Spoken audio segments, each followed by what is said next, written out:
Welcome to Attract Your Ideal Paying Clients.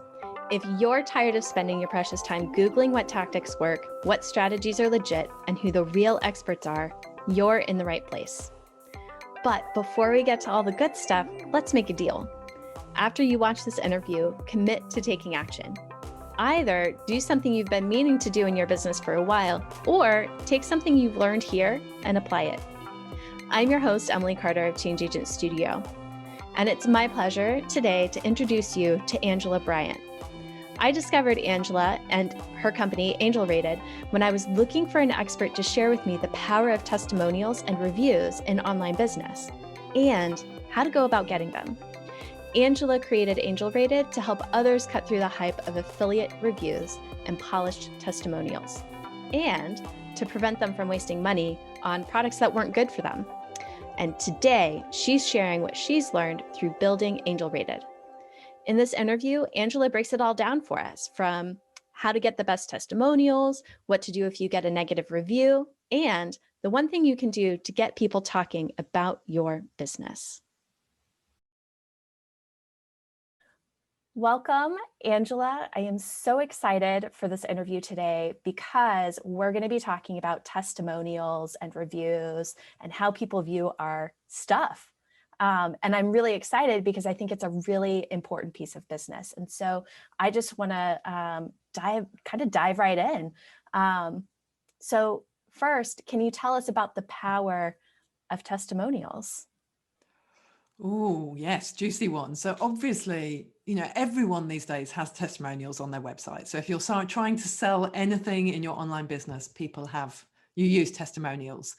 And where they become really powerful is when they are talking to either a specific pain point or an objection somebody might have. It's very much about if you've got somebody coming onto your site and they're reading a testimonial, and if they can see something that they recognize in themselves, something about an issue that they're having or something they want to achieve in their lives, and they can read other testimonials that somebody has written that shows that they started out at the place that you're at currently, and that they've got that current issue, or they've got that current pain, or they want that transformation that somebody else has had, they really see themselves in that testimonial, then that is where the power is, because that sells for you. That means, that the rest of your sales page or anywhere else in your business and your products and services listings, it really helps sell them for you so that you don't need to do all the hard work yourself. In that same vein, how do we request, as business owners and entrepreneurs, how do we frame these requests for testimonials so that we get that really juicy content that we want?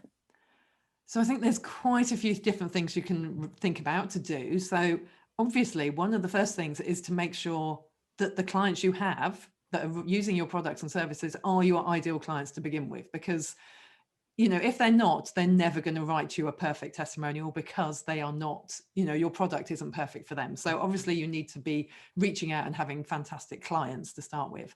And then clearly your product itself needs to be fantastic, and you need to over deliver, you need to surprise and delight your clients. You need to, offer bonuses, do all these things that are going to make you stand out and make them really want to sort of give back to you and big you up and say how wonderful it was. So that's sort of in terms of getting the right people and setting things up right. But then I think you want to make sure you're asking people for testimonials either during the process of working with you, or on your course or in your service, or as soon as possible afterwards, so it's still very fresh in their mind. And you can do this in many ways. Obviously, you can use a survey of some form, a Google form or a type form or anything like that. Or you can just ask whether they're happy to do an audio or a video interview, because obviously that then gives you more opportunities to then use that either in the format it's given to you in, or you can take the wording from it and reuse it. And you can always, if you're doing audio or video, you can delve a lot deeper and really sort of get to those questions to get the answers and the responses that are going to be most useful for you. So I think if you're doing it as a written questionnaire, there's a few different things you can do to really get into some of that juicy details. So obviously you want them initially to talk about how they felt before they worked with you, before they took your product or your service. So really sort of asking them what hesitations they had before they started working with you, what problems they were struggling with, why they wanted to work with you and hire you in the first place, really gets them thinking about the objections they may have had that other people may have, and what their pain points were. So get them to start thinking about that to start with. Then get them to think about something that happened during the time they were working with you. So very much about what they liked most about the product or service, what was the best feature, something very specific. So they're getting themselves back into that mindset of actually being in the process of working with you. And then you want to go to sort of the afterwards and thinking about what changes they've noticed in their business, in their health, in their life, whatever your service relates to, or how they've benefited from that product or service that you've offered them. Because if they can then talk about how it helped them as specifically as possible, how they've benefited, what their transformation was. So get them to talk about, what's changed since they've finished working with you. So that sort of before, during, and after really helps get to all the different points that you really want them to bring out in terms of the information you want on that. Obviously, you then want to have some sort of overarching questions, probably about whether they would recommend the product or service. If so, why? Because that sort of gives you those nice soundbitey type answers. And then whether there's anything else they want to tell you, because sometimes they may be desperately wanting to tell you about a specific aspect. So if you give them that sort of catch-all question, then that gives them an opportunity to give you more valuable feedback on your service, or to share whatever's on their mind. So I would add those sort of things into a questionnaire, and then give them some questions at the end to ask whether they'd be happy to be interviewed. So you can then do an in-person if that's something you want to do, as a video or as an audio, and then make sure they're happy with you editing for clarity. So that if they've written something that's really, long-winded, but actually, if you can take their objection from the start and I love this about it, and their bit at the end about actually the transformation they had, and merge that together into a sensible testimonial, then that's, then you've got that permission to do that and to use it. And lastly, I would also make sure you get permission to use as much information about them as possible, so that they really look like a real person.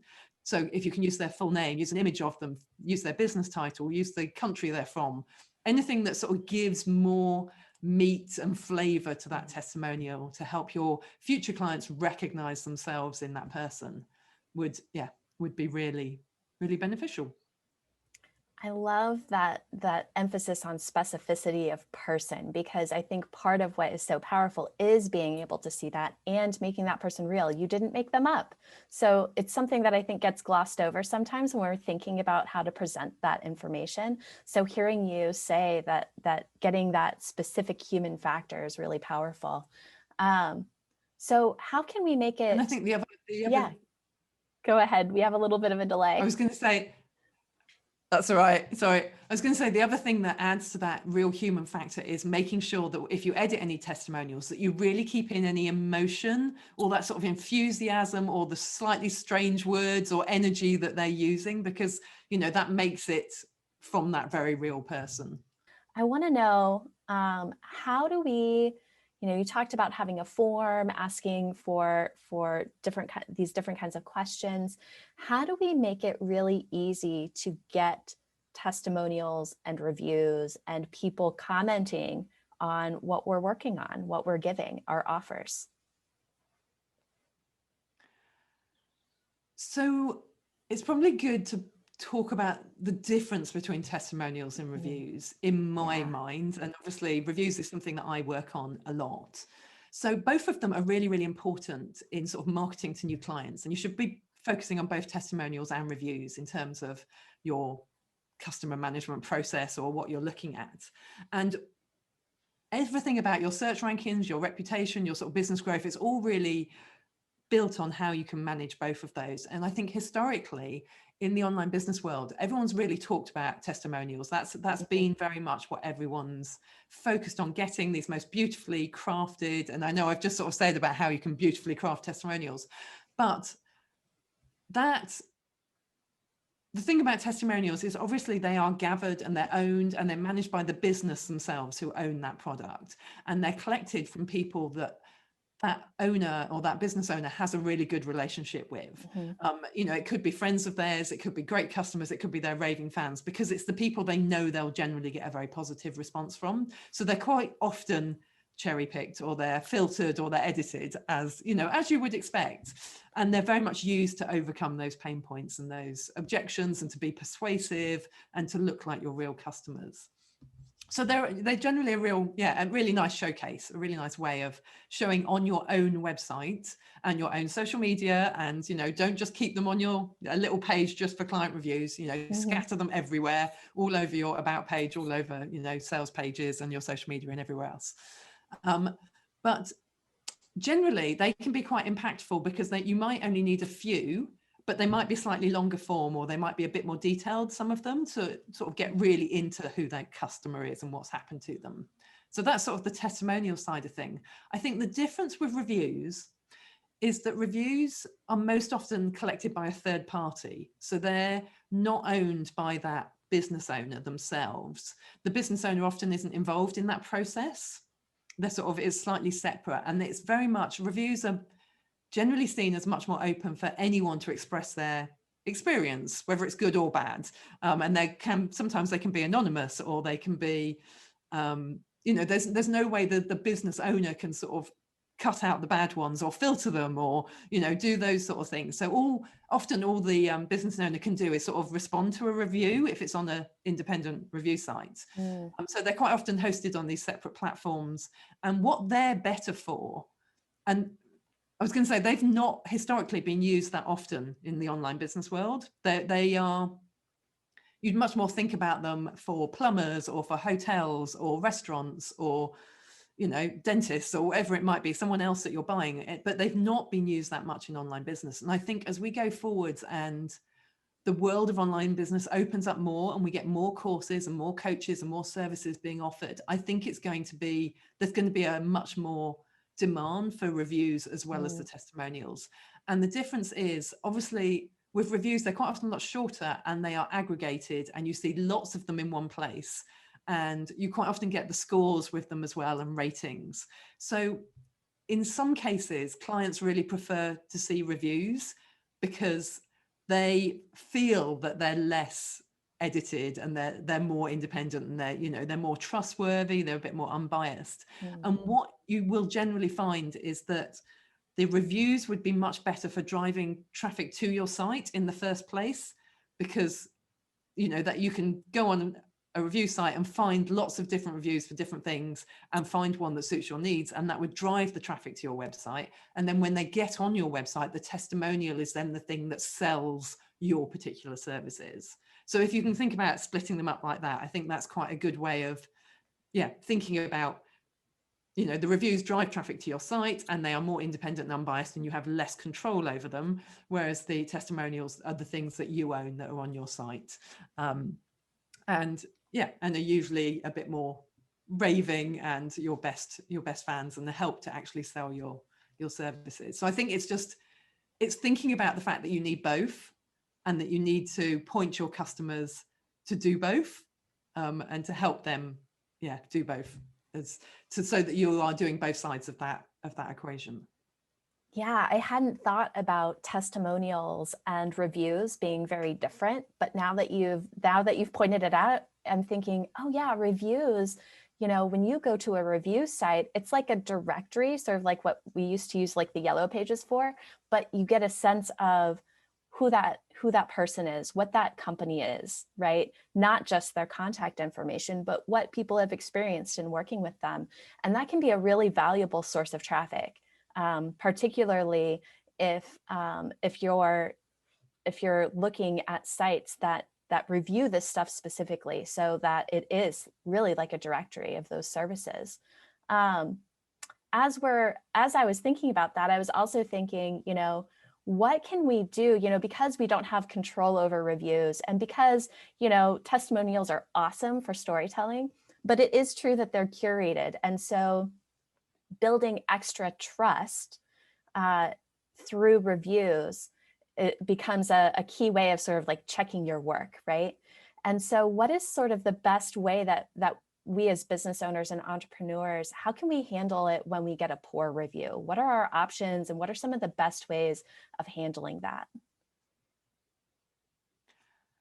So it's a really interesting one because so many entrepreneurs and online business owners are really scared of reviews. You know, they're worried about their reputation management and about, you know, keeping control over everything.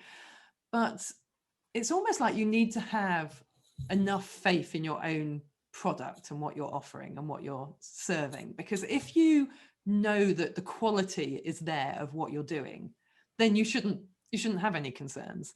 But it's also, there's two sides to it. So you're like, the two reasons you might get a bad review are, one, the quality of your service or your product or your course just isn't very good, or the person that's bought it wasn't the right person for that course.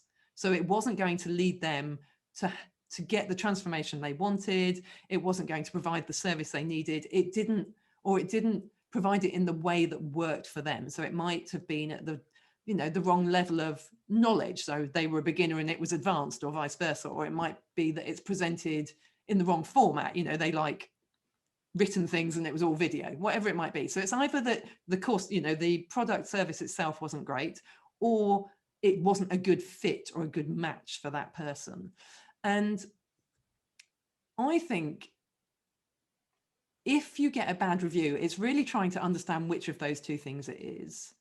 Obviously, on most review sites, you get the opportunity to have to respond to the review, and you can, you know that yourself in restaurants. If you're looking at somebody's given a bad review of a restaurant, and if the restaurant has responded and said, I'm really sorry, this is why it happened, we had a bad day, so-and-so was off sick, this happened, we're really sorry, we want to make it up for you, here's a free whatever. You can respond and you can win people back and you can explain what happened. So that's one really good thing to do.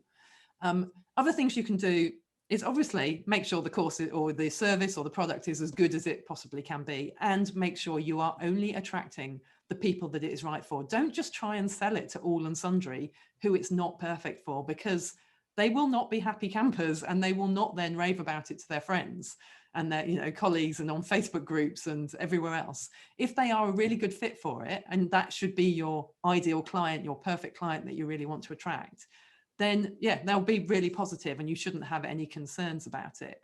The only other thing you can do, I think, on review sites is make sure that you've got lots of reviews, almost if there is one or two poor ones.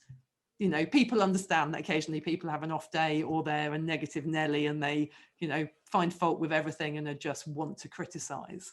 So as long as you've got dozens of very good reviews, then that sort of makes up for the one or two that aren't quite so good. And obviously with review sites, you quite often get that average overall score. So, as long as you've got enough good reviews, then you should have it should up your score, your average, so that it's okay. Excellent.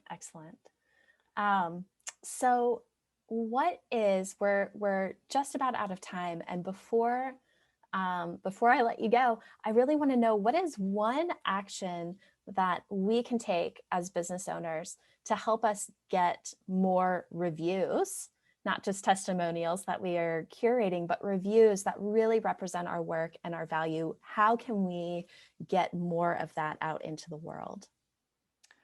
Well, obviously, I'm going to be biased and I'm going to want to point you towards my review site, which is, what I've built.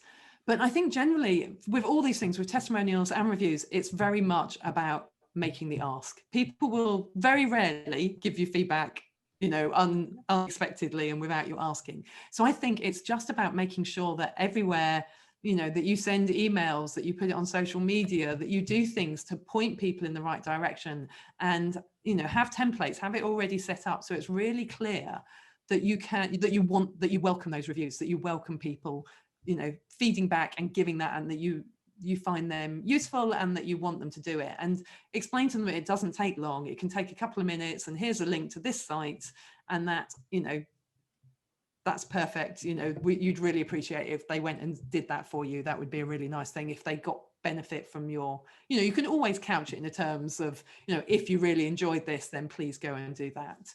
And yeah, personally, I'd love to welcome people to, suggest that they send people to Angel Rated, which is my review site, that is there purely for that, to allow entrepreneurs and online business owners to have their products and services listed in a way that isn't available anywhere else. So if you were a bricks and mortar business, obviously you can point people towards your Google My Business or your Facebook, but that doesn't exist if you're an online business owner. So if you've got an online course or a service or a coaching product or a mastermind or a membership or whatever it might be, it's a really good opportunity to then have it listed on Angel Rated and point people towards that and explain to them. I'm very happy to provide templates of wording and things to help people sort of say, this is where you should go and this is how you can do it. So yeah, I would just say make it as easy as possible, give them the link, and allow them to go and